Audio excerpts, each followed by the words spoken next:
Guys, ಎಲ್ಲರೂ ಹೇಗಿದ್ದೀರಾ? Okay, ಎಲ್ಲರೂ ಚೆನ್ನಾಗಿದ್ದೀರಾ ಅಂತ ಅನ್ಕೊತಾ ಇದ್ದೀನಿ. ಚೆನ್ನಾಗಿಲ್ಲ ಅಂದರೂ ಬೇಜಾರು ಮಾಡ್ಕೋಬೇಡಿ, ಟೈಮ್ ಹೀಗೆ ಇರಲ್ಲ, ಚೇಂಜ್ ಆಗುತ್ತೆ. ಓಕೆ, ಸೊ ಇವತ್ತಿನ ಒಂದು ಟಾಪಿಕ್ ಏನು ಅಂತಂದರೆ ನಮ್ಮನ್ನು ನಾವು ಸೆಲ್ಫ್ ಇಂಪ್ರೂವ್ಮೆಂಟ್ ಹೇಗೆ ಮಾಡ್ಕೊಳ್ಳೋದು ಅಂತ. ಓಕೆ, ತುಂಬ ಜನ ಕೇಳ್ತಾ ಇರ್ತಾರೆ ಯಾವ ಥರ ನಮ್ಮನ್ನು ನಾವು ಇಂಪ್ರೂವ್ ಮಾಡ್ಕೋಬೇಕು, ಅದು ಕೆಲವೊಂದು ಟಿಪ್ಸ್ ಕೊಡಿ ಅಂತ ಹೇಳ್ತಾ ಇರ್ತಾರೆ. ಸೊ ಅದಕ್ಕೆ ಕೆಲವೊಂದು ಟಿಪ್ಸು ಕೆಲವೊಂದು ನಾನು ಅಡಾಪ್ಟ್ ಮಾಡ್ಕೊಂಡಿದ್ದೀನಿ. ಸೊ ನನ್ನಲ್ಲಿ ಕೆಲವೊಂದು ಚೇಂಜಸ್ ಆಗಿದೆ. ಸೊ ಮೋಸ್ಟ್ಲಿ ನಿಮಗೂ ಕೂಡ ಹೆಲ್ಪ್ ಆಗುತ್ತೆ ಅಂತ ಈ ವಿಡಿಯೋನ ಮಾಡಿ ಹಾಕ್ತಾ ಇದ್ದೀನಿ. ಇಷ್ಟ ಆದರೆ ಪ್ಲೀಸ್ ಸಬ್ಸ್ಕ್ರೈಬ್ ಮಾಡಿ, ಶೇರ್ ಮಾಡಿ, ಲೈಕ್ ಮಾಡಿ.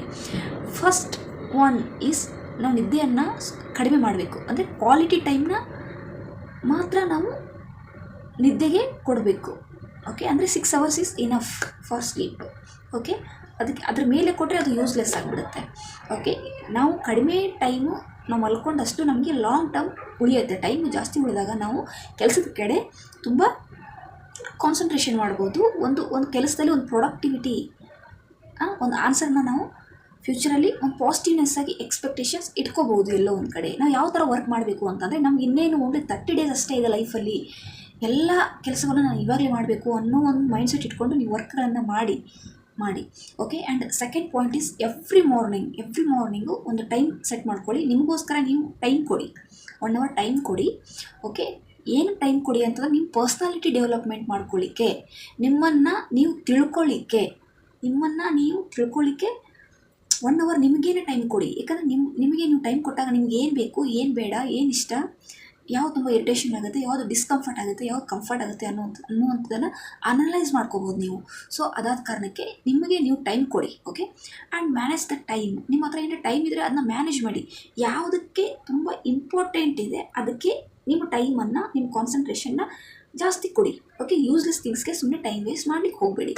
ಆ್ಯಂಡ್ ನೆಕ್ಸ್ಟ್ ಒನ್ ಈಸ್ ನಿಮ್ಮದು ಒಂದು ಮೈಂಡ್ ಸೆಟ್ ಇಟ್ಕೊಳ್ಳಿ, ಅಥವಾ ಒಂದು ಅಲಾರಾಮ್ ಥರ ಇಟ್ಕೊಳ್ಳಿ. ಇಲ್ಲಾಂದರೆ ಒಂದು ರಬ್ಬರ್ನ ತೊಗೊಂಡು ಕೈಯಲ್ಲಿ ಹಾಕ್ಕೊಂಡು ನೀವು ಯಾವಾಗ ವೀಕ್ ಆಗ್ತೀರಾ, ಓಕೆ, ಯಾವಾಗ ಡಿಪ್ರೆಸ್ ಆಗ್ತೀರಾ, ಆ ಟೈಮಲ್ಲಿ ಅದಕ್ಕೆ ಹೇಳಿ, ಒಂದು ಹಿಂಗೆ ಸ್ಲ್ಯಾಪ್ ಮಾಡಿ, ಅದನ್ನು ಹಿಂಗೆ ತೊಗೊಂಡು ಹಿಂಗೆ ಬಿಟ್ಟರೆ ಅದು ವಾಪಸ್ ನಮಗೆ ಏಟ್ ಬೀಳುತ್ತೆ. ಏಟ್ ಬಿದ್ದಾಗ ಏನಾಗುತ್ತೆ, ನಮಗೆ ಸಡನ್ನಾಗಿ ಇಲ್ಲ ನಾನು ಡೌನ್ ಹೋಗ್ತಾ ಇದ್ದೀನಿ, ನಾನು ನೆಗೆಟಿವ್ ಆಗಿ ಹೋಗ್ತಾ ಇದ್ದೀನಿ, ಸೊ ನಾನು ಇವಾಗ ಪಾಸಿಟಿವ್ ಪಿಕಪ್ ತೊಗೊಳ್ಬೇಕು ಅನ್ನುವಂಥ ಒಂದು ಮೈಂಡ್ ಸೆಟ್ ನಮ್ಮ ಮೈಂಡಲ್ಲಿದ್ದಾಗ ನಾವು ಪಾಸಿಟಿವ್ ಆಗಿ ಯಾವ ಥರ ಇನ್ನೂ ಮಾಡಬೇಕು ಅನ್ನುವಂಥದ್ದನ್ನು ನೀವೇ ಅನಲೈಸ್ ಮಾಡ್ಕೊಳ್ಳಿ. ಕೆಲವೊಬ್ಬರಿಗೆ ಮ್ಯೂಸಿಕ್ ಇಷ್ಟ ಆಗುತ್ತೆ, ಕೆಲವೊಬ್ಬರು ಮೋಟಿವೇಶ್ನಲ್ ಸ್ಪೀಕ್ ಕೇಳೋದು ಇಷ್ಟ ಆಗುತ್ತೆ.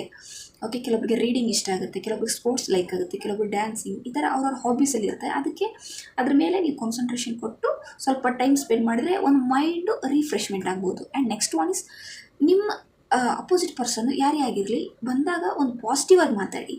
ಆ್ಯಂಡ್ ನಿಮ್ಮ ಮಾತಲ್ಲಿ, ನಿಮ್ಮ ವೈಬಲ್ಲಿ ಒಂದು ಎಂಥೂಸಿಯಾಸಮ್ ಇರಲಿ. ಓಕೆ, ನಾನು ಮಾಡ್ತೀನಿ ಅನ್ನುವಂಥದ್ದು ಇರಲಿ, ಒಂದು ಫೇಸಲ್ಲಿ ಸ್ಮೈಲ್ ಇರಲಿ.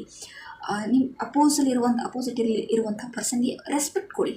ಸೊ ಅಂತಂದಾಗ ಒಂದು ಹೆಲ್ದಿ ರಿಲೇಷನ್ಶಿಪ್ ಮೂವ್ ಆದಾಗ ನೀವು ನಿಮ್ಮ ಬಾಡಿಯಲ್ಲಿ ನಿಮಗೆ ಗೊತ್ತಿಲ್ಲಂಗೆ ಒಂದು ಪಾಸಿಟಿವ್ನೆಸ್ ಜನ್ರೇಟ್ ಆಗುತ್ತೆ. Okay, and next one is inspire ಆಗಿ ಯಾರಾದರೂ ಏನಾರು ಅಚೀವ್ ಮಾಡಿದರೆ, ಯಾರಾದರೂ ಏನಾದರೂ ಒಂದು ಸಮಥಿಂಗ್ ನ್ಯೂ ಆಗಿ ಮಾಡಿದರೆ ಅವರಿಂದ ನೀವು ಇನ್ಸ್ಪೈರ್ ಆಗುವಂಥ ಬುಕ್ಸ್ಗಳನ್ನು ಓದಿ. ಆ್ಯಂಡ್ ನೀವೇನಾದರೂ ಯೋಚನೆ ಮಾಡುವಂಥ ಟೈಮಲ್ಲಿ ನಿಮಗೆ ಕೆಲವೊಂದು ಐಡಿಯಾಸ್ ಬರ್ತವೆ, ಥಾಟ್ಸ್ ಬರ್ತವೆ. ಓಕೆ, ಆ ಥಾಟ್ಸನ್ನು ಎಕ್ಸ್ಪೋಸ್ ಮಾಡಿದಾಗ ಏನಾಗುತ್ತೆ, ನಿಮ್ಮ ಮೈಂಡಲ್ಲಿ, ನಿಮ್ಮ ಮನಸ್ಸಲ್ಲಿ ಅದೇ ಆಳವಾಗಿ ಹೋದಾಗ ಅದ್ರ ಬಗ್ಗೆ ನೀವು ಕಾನ್ಸಂಟ್ರೇಷನ್ ಕೊಡುವಂಥ ಸಾಧ್ಯತೆ ಜಾಸ್ತಿ ಇದೆ. ಅದ್ರ ಮೇಲೆ ವರ್ಕ್ ಮಾಡುವಂತಹ ಒಂದು ಪರ್ಸೆಂಟೇಜ್ ಜಾಸ್ತಿ ಆಗಿರುತ್ತೆ. Okay, and next one is every Sunday ನಿಮಗೆ ಒಂದು 1 hour 2 hour ಈವ್ನಿಂಗ್ ಟೈಮಲ್ಲಿ ನೀವು ಟೈಮ್ ಕೊಡಿ. ಲಾಸ್ಟ್ ವೀಕಲ್ಲಿ ನಾನು ಏನೇನು ಮಾಡಿದ್ದೆ, ಓಕೆ, ಅದ್ರ ರಿಸಲ್ಟ್ ಏನಾಯಿತು, ಎಲ್ಲಿ ನಾನು ಎರರ್ ಮಾಡಿದೆ, ಎಲ್ಲಿ ನಾನು ತಪ್ಪು ಮಾಡಿದೆ, ನೆಕ್ಸ್ಟ್ ವೀಕಲ್ಲಿ ನಾನು ಯಾವ ಥರ ಇಂಪ್ರೂವ್ಮೆಂಟ್ ಮಾಡ್ಕೋಬೇಕು. ಓಕೆ, ನಿಮ್ಮ ಒಂದು ಪಾಸಿಟಿವ್ನೆಸ್ಗೆ, ನಿಮ್ಮ ಒಂದು ಹ್ಯಾಪಿನೆಸ್ಗೆ ನೀವು ಏನೇನೆಲ್ಲ ಟೈಮ್ ಕೊಟ್ಟು ಅದನ್ನು ಮಾಡಿದ್ರಿ, ಬ್ಯಾಕಲ್ಲಿ ಏನಾದರೂ ಎರರ್ ಆಗಿದ್ದರೆ ಫ್ಯೂಚರಲ್ಲಿ ಯಾವ ಥರ ಅದನ್ನ ಸರಿ ಮಾಡ್ಕೋಬೇಕು ಅನ್ನುವಂಥದ್ದನ್ನು ಒಂದು ಪಿನ್ ಟು ಪಿನ್ ಬುಕ್ಕಲ್ಲಿ ಬರೆದು ಇಟ್ಕೊಳ್ಳಿ. ಓಕೆ, ಅದು ನಿಮಗೆ ಹೆಲ್ಪ್ ಆಗುತ್ತೆ. Okay, and next one is focus on the goal. ನಿಮ್ಗೆ ಏನು ಗುರಿ ಇದೆ ಅದ್ರ ಮೇಲೆ ಜಾಸ್ತಿ ನಿಮ್ಮ ಕಾನ್ಸಂಟ್ರೇಷನ್ ಅಲ್ಲೇ ಇರಲಿ. ಅದು ಇದು ಆಚೆ ಈಚೆ ಇದು ಮಾಡೋಕ್ಕೆ ಹೋಗಬೇಡಿ. ಓಕೆ, ನಿಮ್ಮ ಗುರಿ ಕಡೆ ಮಾತ್ರ ಇದಿರಲಿ. ದುಡ್ಡು ಹಿಂದೆ ಹೋಗೋಕ್ಕೆ ಹೋಗಬೇಡಿ, ಪೊಸಿಷನ್ ಹಿಂದೆ ಹೋಗಬೇಡಿ. ನಿಮ್ಮ ಒಂದು ಗುರಿ ಮೇಲೆ, ನಿಮ್ಮ ವರ್ಕ್ ಮೇಲೆ ಕಾನ್ಸಂಟ್ರೇಷನ್ ಕೊಟ್ಟು ಅದನ್ನ ಬೆಸ್ಟಾಗಿ ಮಾಡಿ. ರಿಸಲ್ಟು ತನ್ನಿಂದ ತಾನೇ ಅದು ಪಾಸಿಟಿವ್ ಆಗಿ ಬರುತ್ತೆ. ಓಕೆ, ನಿಮ್ಮ ವರ್ಕಲ್ಲಿ ನಿಮ್ಮ ಆನೆಸ್ಟಿ ಇದ್ದರೆ ನಿಮ್ಗೆ ಒಂದಲ್ಲ ಒಂದಿನ ಅದು ಸಿಗುತ್ತೆ. ಆ್ಯಂಡ್ ನೆಕ್ಸ್ಟ್ ಒನ್ ಈಸ್ ನಿಮ್ಮನ್ನು ನೀವು ಪ್ರೀತಿಸಿರಿ. ನಿಮ್ಮನ್ನು ನೀವು ರೆಸ್ಪೆಕ್ಟ್ ಮಾಡಿ ಬದಲು. ಓಕೆ, ನಿಮ್ಮನ್ನು ನೀವು ನಂಬಿ. ಓಕೆ, ನಿಮ್ಮನ್ನು ನೀವು ನಂಬಿದಾಗ ಮಾತ್ರ ಬೇರೆ ಜನ ನಿಮ್ಮನ್ನು ನಂಬ್ತಾರೆ. ನಿಮ್ಮನ್ನು ನೀವು ಪ್ರೀತಿಸಿದಾಗ ಮಾತ್ರ ಬೇರೆಯವರು ನಿಮ್ಮನ್ನು ಪ್ರೀತಿಸ್ತಾರೆ. ಓಕೆ, ಮಿರರ್ ಮುಂದೆ ನಿಂತ್ಕೊಳ್ಳಿ, I love you so much, I trust you so much, ನಿನ್ನ ಕೈಯಿಂದ ಆಗದೇ ಇರೋದು ಯಾವುದೂ ಇಲ್ಲ, ನೀನು ಎಲ್ಲವನ್ನೂ ಮಾಡ್ಬೋದು ಅಂತ ಹೇಳಿ ನಿಮ್ಮ ಮಿರರ್ ಮುಂದೆ ನೀವೇ ನಿಂತ್ಕೊಂಡು ಮಾತಾಡಿದಾಗ ಏನಾಗುತ್ತೆ, ನಿಮಗೆ ಗೊತ್ತಿಲ್ಲಂಗೆ ನಿಮ್ಮ ಒಳಗಡೆ ಒಂದು ಪಾಸಿಟಿವ್ ವೈಬ್ ಕ್ರಿಯೇಟ್ ಆಗುತ್ತೆ. ನಿಮಗೆ ಗೊತ್ತಿಲ್ಲಂಗೆ ನಿಮ್ಮ ಬಾಡಿ ಒಳಗಡೆ ಒಂದು ಕೆಮಿಕಲ್ ರಿಯಾಕ್ಷನ್ ಆಗುತ್ತೆ ಬಾಡಿಯಲ್ಲಿ. ನಿಮ್ಮ body mindset physically mentally ಒಂದು ಬ್ಯಾಲೆನ್ಸಿಗೆ ಬರುತ್ತೆ. ಓಕೆ, ಸೊ ಇಷ್ಟನ್ನೆಲ್ಲ ಫಾಲೋ ಮಾಡಿ. ಓಕೆ, ಯಾವಾಗಿದ್ದರೂ ಬಿ ಪಾಸಿಟಿವ್. ಓಕೆ, ಏನಾದರೂ ನೆಗೆಟಿವಿಟಿ ಆದ್ರೂ ಅದನ್ನು ಜಾಸ್ತಿ ಅದ್ರ ಬಗ್ಗೆ ತಲೆ ಕೆಡಿಸ್ಕೊಳಕ್ಕೆ ಹೋಗಬೇಡಿ. ಓಕೆ, ನೆಕ್ಸ್ಟ್ ಅದ್ರ ಬಗ್ಗೆ ಏನು ಮಾಡಬೇಕು ಅನ್ನುವಂಥದ್ದನ್ನು ಸೊಲ್ಯೂಷನ್ ಬಗ್ಗೆ ಯೋಚನೆ ಮಾಡಿ. ಪ್ರಾಬ್ಲಮ್ಸ್ ಬಗ್ಗೆ ಕುತ್ಕೊಂಡು ಯೋಚನೆ ಮಾಡಿದರೆ ಸೊಲ್ಯೂಷನ್ ಸಿಗಲ್ಲ ಅದಕ್ಕೆ.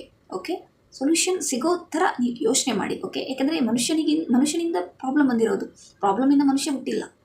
ಓಕೆ, ಪ್ರಾಬ್ಲಮ್ ನಮ್ಮಿಂದ ಆಗಿದೆ ಅಂತಂದರೆ ಅದಕ್ಕೆ ಆನ್ಸರ್ ಕೂಡ ನಮ್ಮಿಂದನೇ ಆಗಿರುತ್ತೆ. ಅದನ್ನು ಹುಡ್ಕೋಣ ನಾವು ನೀವು. ಓಕೆ, ಈ ವಿಡಿಯೋ ನಿಮ್ಗೆ ಇಷ್ಟ ಆಗಿದೆ ಅನ್ಕೊತೀನಿ. ಇಷ್ಟ ಆದರೆ ಪ್ಲೀಸ್ ಸಬ್ಸ್ಕ್ರೈಬ್ ಮಾಡಿ, ಲೈಕ್ ಮಾಡಿ, ಶೇರ್ ಮಾಡಿ. ಓಕೆ, ಬಾಯ್ ಬಾಯ್, ಟೇಕ್ ಕೇರ್.